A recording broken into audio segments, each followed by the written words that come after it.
როგორ ჯამთელად გზავდებით ქალბატონ ფაცია? ხომ კარგად ქალბატონო ფაცია. ქალბატონ ფაცია სიცოცხლე. თავის ტკივილები კიდევ გაწუხებთ მაგალითად. იასოს კვეთვის ახსენია ბატონო. ჩორიანები დადგება აქეთ, უცოლოები აქეთ.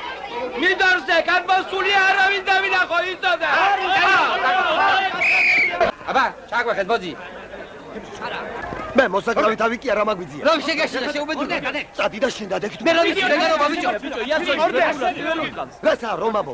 ღრუბელი გახვიდა ის კი არ ეგრე. ასე არ შეიძლება იასონ.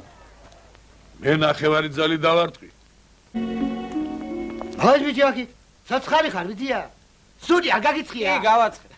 რა სიტყვი ხო კარგად ურტყავს იასონია? დადე კარს და თვითონ გაიგე. შეხედე რა ტანია გზავ შეჭვილი მუდია.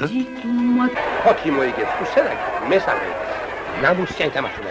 ჩხუბი დაკალმაკალი არ გავიგონო აქ. გასაგებია. რომანეს ბანკში შევიტან. ბანკში? ბანკი რა ხტე? აკლია ბანკს ფული თუ? გასწორდი და თქვი ვინაა მამა შენ? მამა ჩემი ცუდი კაცია, მე და დედა მიგვატოვა, მაგრამ მალე ნახავს თავის ერს. რომ გავიზდები, მაგაზე უკეთესად ვითამაშე, ფეხბურთს. დიდო